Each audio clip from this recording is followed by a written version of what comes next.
అప్పుల బాధలు వెంటాడుతున్నాయా? అయితే 6 జేవిఆర్ వారి జాతిరత్నాలు ధరించండి. రైట్, బ్రేకింగ్ న్యూస్ వస్తున్నాం మనం టీవీ స్క్రీన్ పై. హైదరాబాద్లోని మియాపూర్లో దారుణం జరిగింది. కొన్నేళ్లుగా మానసిక సమస్యలతో బాధపడుతున్న ఒక మహిళ ఆ స్ట్రెస్ని తట్టుకోలేక ఒక విషాద నిర్ణయం తీసుకుంది. 6 నెలల వయసున్న తన కన్న బిడ్డను 6 అంతస్తుల భవనంపై నుంచి పడేసి ఆమె కూడా అక్కడి నుంచి దూకి ఆత్మహత్య చేసుకుంది. ఈ ఘటనలో ఆ తల్లి అక్కడికక్కడే మరణించగా, అదృష్టవశాత్తు ఆ బిల్డింగ్ ఉన్నటువంటి సోలార్ ఫెన్సింగ్‌లో చిక్కుకొని ఆ పసికందు ప్రాణాలతో మిగిలింది. మధ్యప్రదేశ్‌కు చెందిన ఈషా సాహు 37 ఏళ్ళు కాగ్నిజెంట్ సాఫ్ట్‌వేర్ కంపెనీలో డెవలపర్‌గా ఉద్యోగం చేస్తుంది. ఆమె భర్త కూడా సాఫ్ట్‌వేర్ ఎంప్లాయే. మియాపూర్ మయూరి నగర్‌లో వీళ్ళు నివాసం ఉంటున్నారు. వీళ్ళకి వాణి. విధి అనే అమ్మాయి 8 ఇయర్స్, వాణి అనే అమ్మాయికి 6 నెలలు. సో వీళ్ళంతా కలిసికట్టుగా ఉంటున్నారు. అయితే 11 ఏళ్లుగా మానసిక సమస్యలతో బాధపడుతున్న ఈషా రెండో బిడ్డ పుట్టిన తర్వాత తీవ్రమైన మానసిక ఒత్తిడికి గురైంది. ఈ నేపథ్యంలో శుక్రవారం అపార్ట్మెంట్లోని 6వ అంతస్తు నుంచి ఈషా తన 6 నెలల బిడ్డ వాణిని కిందకు పడేసింది. ఆ తర్వాత ఈషా కూడా కిందకు దూకేసింది. దీంతో ఈషా అక్కడికక్కడే స్పాట్లో చనిపోగా, సోలార్ ఫెన్సింగ్‌కి ఆ చిన్నారి డ్రెస్ చిక్కుకొని కింద పడింది. సో అప్పటిదాకా హోల్డ్ అయింది. ఆ తర్వాత స్వల్ప గాయాలతో బయటపడింది. మియాపూర్‌లోని ఒక ప్రైవేట్ హాస్పిటల్‌లో ఆ చిన్నారికి ట్రీట్మెంట్ ఇస్తున్నారు. సో ఒక లెటర్ రాసింది ఆ అమ్మాయి, ఏదో ఈషా సాహు దాదాపుగా 11 ఏళ్లుగా తన స్ట్రెస్‌ని తట్టుకోలేకపోయింది. అంటే కొన్ని కేసుల్లో చాలామంది ఆడవాళ్ళలో ఎప్పుడైతే ఆఫ్టర్ ప్రెగ్నెన్సీ కొన్ని కాన్సిక్వెన్స్ ఫేస్ చేయాల్సి ఉంటుంది. సో అలాంటి టైంలో ఒక భర్త గనక తను చేయాల్సిన ఆ ధర్మాన్ని, ఏదైతే తనకి ఒక ఓరల్ సపోర్ట్ తన భర్త నుంచి రాకపోతే నిజంగా వాళ్ళు చాలా కాన్సిక్వెన్స్ ఫేస్ చేస్తారు. సో ఆఫ్టర్ ప్రెగ్నెన్సీ తర్వాత వాళ్ళల్లో కాన్సిక్వెన్సెస్ ఉంటాయి. ఆ ఓరల్ సపోర్ట్ కనుక భర్త నుంచి లేకపోతే వాళ్ళు చాలా అంటే మెంటల్ ప్రెజర్స్‌ని చాలా ఫేస్ చేయాల్సి ఉంటుంది. సో నిజంగా అలాంటి సమయాల్లో భర్తలు చాలా దగ్గరగా ఉండి వాళ్ళని పిన్ టు పిన్ మానిటర్ చేసుకోవాల్సిన అవసరం ఎంతైనా ఉంది. సో అంటే చాలామంది ఆహ్, భా భార్యకి ఒక బిడ్డ పుట్టేసిందో, ఒక ఇద్దరు బిడ్డలు చిన్న పాప పుట్టేసిందో, పాపనో, బాబునో వాళ్ళతో టైమ్ స్పెండ్ చేస్తారు ఎక్కువ మంది. కానీ వాళ్ళనిచ్చినటువంటి ఆ మాతృమూర్తిని, ఆ కన్న తల్లిని మాత్రం కొంతమంది మర్చిపోతా ఉంటారు. సో రీసెంట్‌గా నేను అంటే పేర్లు కొంతమందిని డిస్క్లోజ్ చేయను గానీ, సో కొంతమంది మహిళా జర్నలిస్ట్‌లే కొంతమంది ఇలాంటి కాన్సిక్వెన్స్‌ని ఫేస్ చేశారు.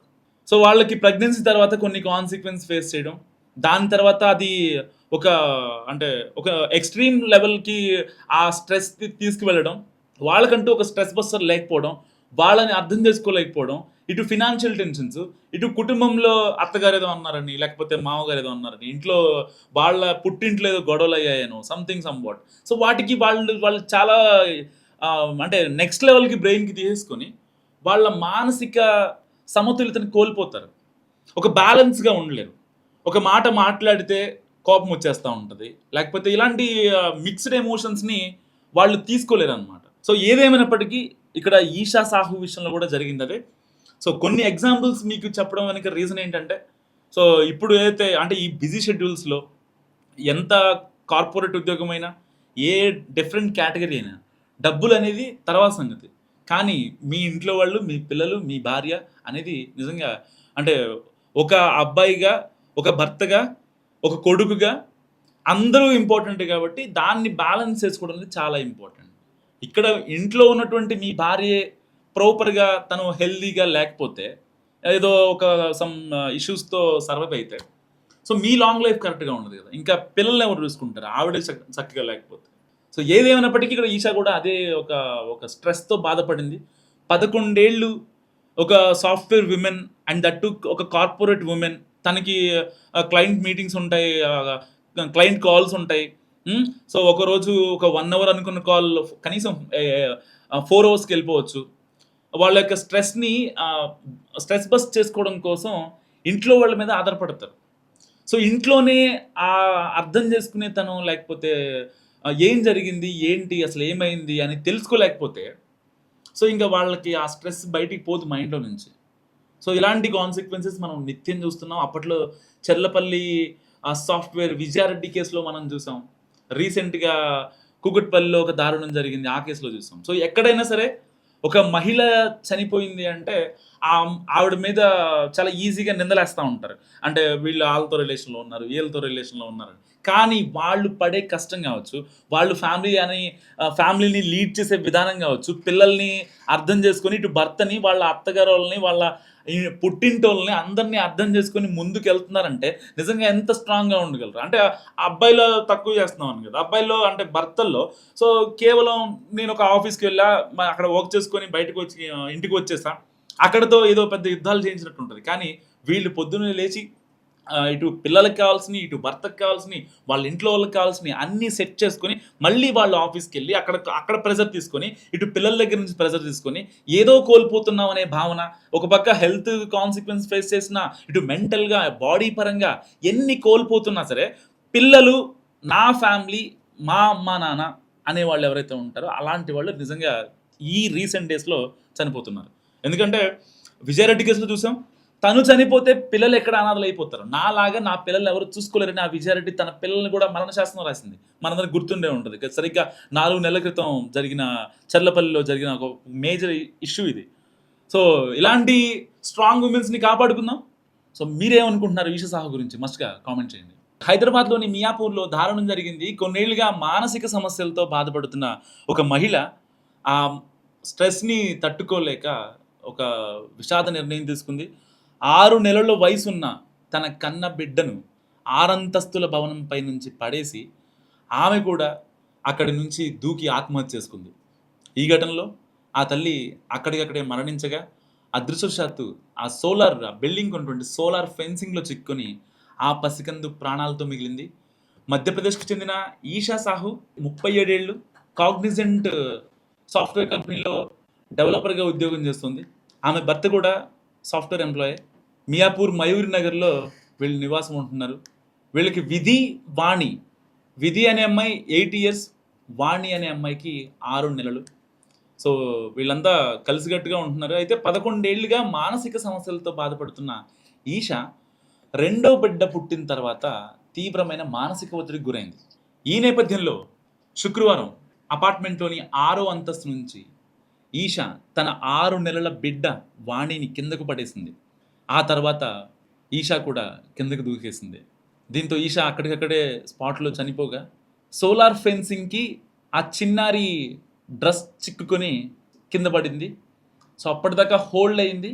ఆ తర్వాత స్వల్ప గాయాలతో బయటపడింది. మియాపూర్‌లోని ఒక ప్రైవేట్ హాస్పిటల్‌లో ఆ చిన్నారికి ట్రీట్మెంట్ ఇస్తున్నారు. సో ఒక లెటర్ రాసింది ఆ అమ్మాయి. ఏదో ఈషా సాహు దాదాపుగా 11 ఏళ్లుగా తన స్ట్రెస్‌ని తట్టుకోలేకపోయింది. అంటే కొన్ని కేసుల్లో చాలామంది ఆడవాళ్ళలో ఎప్పుడైతే ఆఫ్టర్ ప్రెగ్నెన్సీ కొన్ని కాన్సిక్వెన్సెస్ ఫేస్ చేయాల్సి ఉంటది. సో అలాంటి టైంలో ఒక భర్త గనక తను చేయాల్సిన ఆ ధర్మాన్ని ఏదైతే తనకి ఒక ఓరల్ సపోర్ట్ తన భర్త నుంచి రాకపోతే నిజంగా వాళ్ళు చాలా కాన్సిక్వెన్స్ ఫేస్ చేస్తారు. సో ఆఫ్టర్ ప్రెగ్నెన్సీ తర్వాత వాళ్ళల్లో కాన్సిక్వెన్సెస్ ఉంటాయి. ఆ ఓరల్ సపోర్ట్ గనక భర్త నుంచి లేకపోతే వాళ్ళు చాలా అంటే మెంటల్ ప్రెషర్స్‌ని చాలా ఫేస్ చేయాల్సి ఉంటది. సో నిజంగా అలాంటి సమయాల్లో భర్తలు చాలా దగ్గరగా ఉండి వాళ్ళని పిన్ టు పిన్ మానిటర్ చేసుకోవాల్సిన అవసరం ఎంతైనా ఉంది. సో అంటే చాలామంది ఆహ్, భా భార్యకి ఒక బిడ్డ పుట్టేసిందో, ఒక ఇద్దరు బిడ్డలు చిన్న పాప పుట్టేసిందో, పాపనో, బాబునో వాళ్ళతో టైమ్ స్పెండ్ చేస్తారు ఎక్కువ మంది. కానీ వాళ్ళనిచ్చినటువంటి ఆ మాతృమూర్తిని, ఆ కన్న తల్లిని మాత్రం కొంతమంది మర్చిపోతా ఉంటారు. సో రీసెంట్‌గా నేను అంటే ఆ పేర్లు కొంతమందిని డిస్క్లోజ్ చేయను గానీ, సో కొంతమంది మహిళా జర్నలిస్టులే కొంతమంది ఇలాంటి కాన్సిక్వెన్స్‌ని ఫేస్ చేశారు. సో వాళ్ళకి ప్రెగ్నెన్సీ తర్వాత కొన్ని కాన్సిక్వెన్స్ ఫేస్ చేయడం, దాని తర్వాత అది ఒక అంటే ఒక ఎక్స్‌ట్రీమ్ లెవెల్‌కి ఆ స్ట్రెస్ తీసుకువెళ్ళడం, వాళ్ళకంటూ ఒక స్ట్రెస్ బస్టర్ లేకపోవడం, వాళ్ళని అర్థం చేసుకోలేకపోవడం, ఇటు ఫినాన్షియల్ టెన్షన్స్, ఇటు కుటుంబంలో అత్తగారేదో అన్నారని, లేకపోతే మామగారేదో అన్నారని, ఇంట్లో వాళ్ళ పుట్టింట్లో ఏదో గొడవలయ్యాయనో సంవాట్. సో వాటికి వాళ్ళు చాలా అంటే నెక్స్ట్ లెవెల్‌కి బ్రెయిన్‌కి తీసేసుకొని, వాళ్ళ మానసిక సమతుల్యతను కోల్పోతారు. ఒక బ్యాలెన్స్‌గా ఉండలేరు. ఒక మాట మాట్లాడితే కోపం వచ్చేస్తా ఉంటది. లేకపోతే ఇలాంటి మిక్స్డ్ ఎమోషన్స్‌ని వాళ్ళు తీసుకోలేరనమాట. సో, ఏదేమైనప్పటికీ ఇక్కడ ఈషా సాహు విషయంలో కూడా జరిగిందదే. సో, కొన్ని ఎగ్జాంపుల్స్ మీకు చెప్పడం వెనక రీజన్ ఏంటంటే, సో, ఇప్పుడు ఏదైతే అంటే ఈ బిజీ షెడ్యూల్స్‌లో ఎంత కార్పొరేట్ ఉద్యోగమైనా, ఏ డిఫరెంట్ కేటగరీ అయినా డబ్బులనేది తర్వాత సంగతి. కానీ మీ ఇంట్లో వాళ్ళు, మీ పిల్లలు, మీ భార్య అనేది నిజంగా అంటే ఒక అబ్బాయిగా, ఒక భర్తగా, ఒక కొడుకుగా అందరూ ఇంపార్టెంటే కాబట్టి దాన్ని బ్యాలెన్స్ చేసుకోవడం అనేది చాలా ఇంపార్టెంట్. ఇక్కడ ఇంట్లో ఉన్నటువంటి మీ భార్యే ప్రాపర్‌గా తను హెల్తీగా లేకపోతే ఏదో ఒక సమ్ ఇష్యూస్‌తో సర్వైవ్ అయితే సో, మీ లాంగ్ లైఫ్ కరెక్ట్‌గా ఉండదు కదా! ఇంకా పిల్లల్ని ఎవరు చూసుకుంటారు? ఆవిడే చక్కగా లేకపోతే. సో, ఏదేమైనప్పటికీ ఇక్కడ ఈషా కూడా అదే ఒక స్ట్రెస్‌తో బాధపడింది. 11 ఏళ్ళు ఒక software women and that two ఒక కార్పొరేట్ వుమెన్. తనకి క్లయింట్ మీటింగ్స్ ఉంటాయి. క్లయింట్ కాల్స్ ఉంటాయి. సో, ఒకరోజు ఒక 1 అవర్ అనుకున్న కాల్ కనీసం 4 అవర్స్‌కెళ్ళిపోవచ్చు. వాళ్ళ యొక్క స్ట్రెస్ బస్ట్ చేసుకోవడం కోసం ఇంట్లో వాళ్ళ మీద ఆధారపడతారు. సో, ఇంట్లోనే అర్థం చేసుకునే తనం లేకపోతే ఏం జరిగింది? ఏంటి? అసలు ఏమైంది? అని తెలుసుకోలేకపోతే సో, ఇంక వాళ్ళకి ఆ స్ట్రెస్ బయటికి పోదు మైండ్‌లో నుంచి. సో, ఇలాంటి కాన్సిక్వెన్సెస్ మనం నిత్యం చూస్తున్నాం. అప్పట్లో చెర్లపల్లి సాఫ్ట్‌వేర్ విజయారెడ్డి కేస్‌లో మనం చూసాం. రీసెంట్‌గా కూకట్పల్లిలో ఒక దారుణం జరిగింది. ఆ కేస్‌లో చూసాం. సో, ఎక్కడైనా సరే ఒక మహిళ చనిపోయింది అంటే ఆవిడ మీద చాలా ఈజీగా నిందలేస్తా ఉంటారు. అంటే వీళ్ళు ఆళ్ళతో రిలేషన్‌లో ఉన్నారు, ఈళ్ళతో రిలేషన్‌లో ఉన్నారు. కానీ వాళ్ళు పడే కష్టం కావచ్చు, వాళ్ళు ఫ్యామిలీని లీడ్ చేసే విధానం కావచ్చు, పిల్లల్ని అర్థం చేసుకొని ఇటు భర్తని, వాళ్ళ అత్తగారోళ్ళని, వాళ్ళ ఈ పుట్టింటోళ్ళని అందరిని అర్థం చేసుకొని ముందుకెళ్తున్నారంటే నిజంగా ఎంత స్ట్రాంగ్‌గా ఉండగలరు. అంటే అబ్బాయిలో తక్కువ చేస్తున్నామని కదా! అబ్బాయిల్లో అంటే భర్తల్లో సో, కేవలం నేను ఒక ఆఫీస్‌కి వెళ్ళా, అక్కడ వర్క్ చేసుకొని బయటకొచ్చి ఇంటికి వచ్చేసా. అక్కడితో ఏదో పెద్ద యుద్ధాలు చేయించినట్టు ఉంటది. కానీ వీళ్ళు పొద్దున్నే లేచి ఇటు పిల్లలకి కావాల్సినయి, ఇటు భర్తకి కావాల్సినయి, వాళ్ళ ఇంట్లో వాళ్ళకి కావాల్సినయి అన్నీ సెట్ చేసుకొని, మళ్ళీ వాళ్ళు ఆఫీస్‌కెళ్ళి అక్కడ ప్రెషర్ తీసుకొని, ఇటు పిల్లల దగ్గర నుంచి ప్రెషర్ తీసుకొని, ఏదో కోల్పోతున్నాం అనే భావన, ఒక పక్క హెల్త్ కాన్సిక్వెన్స్ ఫేస్ చేసినా, ఇటు మెంటల్‌గా, బాడీ పరంగా ఎన్ని కోల్పోతున్నా సరే, పిల్లలు, నా ఫ్యామిలీ, మా అమ్మా, నాన్న అనేవాళ్ళు ఎవరైతే ఉంటారో, అలాంటి వాళ్ళు నిజంగా ఈ రీసెంట్ డేస్‌లో చనిపోతున్నారు. ఎందుకంటే విజయారెడ్డి కేసులో చూసాం. తను చనిపోతే పిల్లలు ఎక్కడ అనాథలైపోతారు. నాలాగా నా పిల్లల్ని ఎవరు చూసుకోలేరని ఆ విజయారెడ్డి తన పిల్లల్ని కూడా మరణ శాసనం రాసింది. మనందరికి గుర్తుండే ఉంటది. సరిగ్గా 4 నెలల క్రితం జరిగిన చర్లపల్లిలో జరిగిన ఒక మేజర్ ఇష్యూ ఇది. సో, ఇలాంటి స్ట్రాంగ్ వుమెన్స్‌ని కాపాడుకుందాం. సో, మీరేమనుకుంటున్నారు ఈషా సాహు గురించి? మస్ట్‌గా కామెంట్ చేయండి.